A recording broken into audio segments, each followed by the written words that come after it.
All right, my minions. Yes, here we go again. Thank you for joining Nemesis Group. I greatly appreciate you being here with me. So, we're going to discuss today, I want to discuss with you OPSEC, Operational Security. Now, I know you hear that mainly in the military field and law enforcement, but it actually applies a lot more than that. It applies to everyday life, what I like to call life security. But op security, OPSEC, operational security, what is that? Well, basically, it's just a way of securing information, making sure the enemy doesn't know too much, doesn't get their hands on too much. I'll give you some examples, basically, military-wise. So we definitely don't want the enemy to know troop location, asset location, strategic assets, logistical information. The tiniest little bit of information, if collected and added together, can be detrimental to what we're doing. Law enforcement, we don't necessarily want the enemy to know, I won't say enemy loosely, but those who wish to do harm, criminals and potential criminals, we don't want them necessarily to know police response times, things of that nature, strategy, tactics. Even though the general public should know the capabilities of our law enforcement, I do believe that. But at the same time, that's information that criminals can use against police officers. So, things that is part of OPSEC as far as the law enforcement goes. Private security. I teach and we teach people all the time, change up your patrol patterns, change up your patrol routes. Don't get stuck in a set pattern. Anyone who's doing any type of intel gathering will know you take your break at this time. You take this route to work. You patrol in this pattern always. You patrol at the exact same time always. Those who do armed and unarmed security. These are things you definitely you need to switch up. If you're doing personal protection, executive protection, things of that nature, you definitely need to switch up everything consistently. You want anyone who wishes to do the principal, your client harm, constantly off balance at all times. Now that's the basic, and that's what people are used to in general of what OPSEC is. Not knowing Navy perspective, or in general, not giving out information on when a ship is going to be somewhere, or when a platoon is going to be somewhere, when they're leaving, or even just what the mission is. If you're setting up an ambush, things of that nature. If you're doing a rescue mission, you're trying to save people. It's not necessarily all guns and bullets and blood and bombs. There's a lot of humanitarian aid that goes into with the military. Rescue missions. Think of us pulling out Afghanistan right now. It's a prime example. We got a lot of people left behind that need to be rescued. Not only that, what a lot of people don't even take into consideration is all of the Afghans that have helped us. They're our allies, our confidential informants. We have confidential informants here. Law enforcement has confidential informants. Even in private security, we have confidential informants. That is information that we need to keep secret, that we need to protect. These people are putting life and limb on the line to help us out. We need to protect them. We cannot abandon them. Now, how does this apply into your daily lives? Life security. Now, I got this idea of doing an OPSEC video from my man Mike from Mike's Car Hole. And what he pointed out was you're driving around and basically you see people who have their stick figure families on the back of their minivan. And it's fun. It's cool to have. Don't get me wrong. It's a fun thing to look at. You're driving around, especially if you're constantly on the road. I get that. But what people aren't realizing is I now know all the people that are in your family. How many people were in there? How many people live in that household? I got 2 adult stick figures and 3 kids. And not only that, they're also gender revealing. So I know that there's a male and female, mother and father living in this house or operating this vehicle, and a son and 2 girls. A son and 2 daughters, or a daughter and 2 sons. Or 2 females who happen to adopt kids. two males who happen to have adopted kids, whatever the case may be. That's all information that's out there. People put their entire lives out on social media. This is the house. This is a new house. Okay, that's one bit of information. Or this is a new car. That's another bit of information. But not realizing in that video that you put out there of your house, you probably have in Cox security system, ADT, and there's a variety of them out there, a sticker or a placard or something out there. So now you know what kind of security system you have. Then you post out that you're going on vacation and what time you're going on vacation, what day. Now people know where your house is, that you're not going to be home, how long you're not going to be home, and if anyone actually wants to do you harm or rob your place, they have the perfect opportunity to do so. All these things are little things are, to you, seem harmless. To most people, seem harmless. But to anyone who is looking to do not good, they have all the information they need. Identity theft is the fastest growing criminal enterprise today. People just throw their bills away, throw a lot of critical information that they have on themselves. PI, personal identifying information, social security number, birthday. All of your bills, and even just junk mail, has a lot of information on it. Your address, the names of the people who live there. And oftentimes when you'll get mail from people who used to live there, but that's still information. Every little bit of information used to steal your identity. How many credit cards have you gotten in the mail that you haven't applied for that you just throw out? Or even just your bills, your cable bill, your electric bill, utility bill, any doctor's bills that come in and you have to, you have to pay. How many of y'all just toss those in the trash when you're done? Trash is a gold mine of information people don't realize. So it's a great idea. Get a burn bag.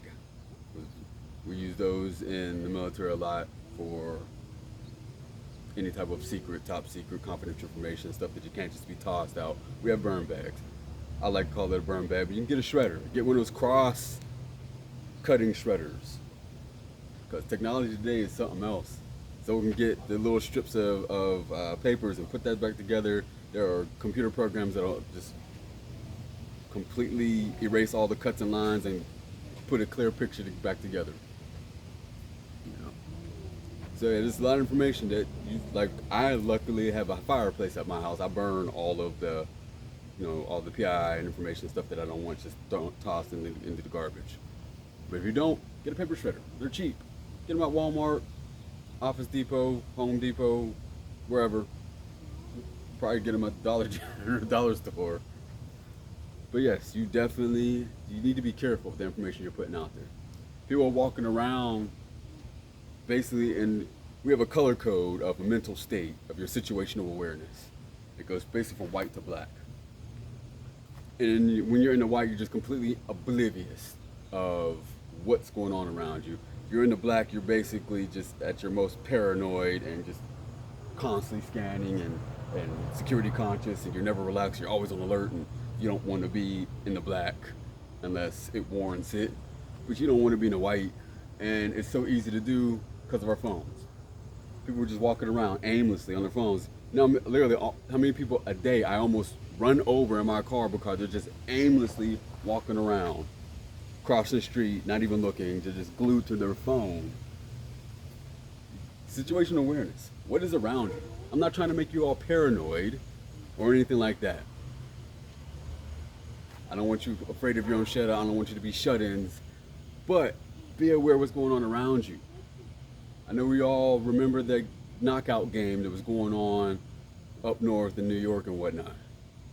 People were just picking out victims, usually older people, and seeing if they could knock them out with one hit. The dumbest damn game in the world. Think about how much easier that is. You're glued to your phone, not paying attention at all to what's going on around you. Not even wrong, that game shouldn't even exist. I don't understand who thought that was a good idea. Oh yeah, that's fun, that's good. Let's do that. Let's play. See if we could just. Why would you? Come on. We'd be pissed off And then people start getting pissed off and outraged when people are defending themselves. You got people in New York running around scared. So yeah, some few people got shot over it. So, anyways, I digress. I'm going on a little rant there. But again, life security, situational awareness. Be aware of your surroundings. I actually at work was helping this lady, and she had lost her vehicle. So me and another officer was helping her out, and then I noticed on her keys that on her key ring, and this is the thing, like we have to do there's certain classes where mandatory that we have to take every year. If you're in the military, you know exactly what I'm talking about. Your CBTs, your GMTs, your general military training. There's certain classes, computer-based classes you have to take every single year. So it's not foreign to this lady. One of them is on OPSEC and is on PII, personal identifying information, things of that nature. But she had on her keychain her name, full name, her home address, her email address, her phone number, and I think she had like her vehicle information on this damn tag as well. Blew my mind. Why would you have all that on your keys of all things? And to her, I was asking about to her, if she loses her keys, she wants someone to be able to return it. And I get that, but let's be real about this. The likelihood in today's society is that something you want to risk. You know, I advised her it wasn't a good idea. I told her exactly why, and I left it at that. I gave her the information. She's grown. It's not, I can't force her to remove that tag off there, but I did what I could. Gave her the information, explained to her why it was a bad idea, and left it at that. She was definitely the type that didn't take criticism well. Doesn't take criticism well. You know, so certain people you just can't tell nothing to. So okay, I did what I could. It is what it is. Like I said, she received the same training everyone else does. It's not like she can claim ignorance. So, but these are the things that I'm talking about. Life security, operational security. Just being aware. You don't have to be full paranoid, but as crime changes, as crime grows, as the environment changes, we have to adapt to it. In all actuality, I should be able to leave my house unlocked. I should be able to leave my car unlocked. Shouldn't nobody take it. Shouldn't nobody be stealing. Shouldn't nobody be killing. But that's just not the reality that's here. People will walk into your damn house and steal your stuff. People will break into your vehicle. Why make it easy for them? People will, and identity theft, that is forgive my language, but that is a bitch and a half to try to fix. I've actually had to, luckily I had an easy time fixing one. Someone had opened up 2 cell phones in my name, and I was able to prove that it wasn't me very easily. But I've known people who have taken years for them to clear up identity theft, and some never do necessarily. So it is a challenge. That's not something that you want. What? Why avoid it if you can? Why not avoid it? Avoid it if you can. Do what you need to do. Operational security, life security. Protect yourself, protect your family, protect your loved ones, protect your friends. I won't be surprised that shortly someone will start opening up credit cards in your dogs and cats' names. Even I know they don't have social security numbers, but hey, that might change. I don't know. So. But that is today's lesson. Just life security, operational security, not just an occupational thing. You know, it's not just for the military. It's not just for law enforcement. It's just for security. You know, it's just life lessons, being safe, protecting yourself, protecting your information, protecting your loved ones, protecting your family. As always, I appreciate you being here with me. I got some information for you about the giveaway. So you will be getting a pretty cool knife.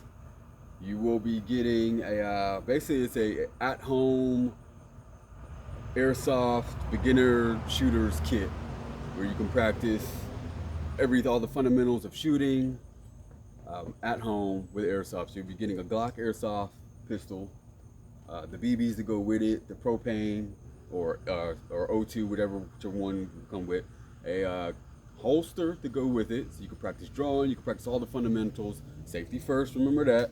Practice the safety, practice off the fundamentals of shooting, and then you can slowly get into advanced stuff. Some of this is going to be compliments of Applied Defense Concepts, ADC, and I'll leave another link for them. And there's also going to be you get a custom made Nemesis Group shirt. I'll give you the options that you'll have available to you. You can customize the shirt almost any way you want. You'll have the Nemesis logo on it, but it'll be your own custom shirt exclusive to the winner. So it's not something we'll be mass producing. It'll be exclusive to you. We'll even sign it for authenticity if you want. We'll give you a certificate of authenticity if you want. So that's coming. That's some of the part of the giveaways that's coming down the pipe. There may be a couple more added to it, but later I will give more of the details of the giveaway for the Halloween special. I wanted to do a combative video today. Just some things got in the way of that, but it's actually gonna be a combative series. Something that I'm gonna have to do more than one video, which I'm okay with, to give y'all more information, more accurate, and just sustenance in the information that I'm providing to you. It's useful. So I did a Warrior Day at ADC yesterday. It was awesome. I'm going to chop up the video and I'll present that to you. But if you're in the area, I highly recommend going to ADC, checking out their classes. Sign up for that Warrior Day if you want an intense challenge. It'll challenge your skills, as a warrior, as a soldier, as a sailor, as an officer, agent, whatever the case is. They tend to customize it to you. But remember, nothing is given. Everything is earned. That's what I love about ADC. So yeah, let me check that out. I went through that yesterday. I passed. Good day. I'm probably going to sign up for another one, maybe a couple months down, have them ramp it up, keep testing myself, keep challenging myself. But again, thank you for joining me. I greatly appreciate it. I really do. Please like, share, subscribe, comment, follow, all that good stuff. I check all the comments. I check everything. I will respond. And I will see y'all next time. Have a good one.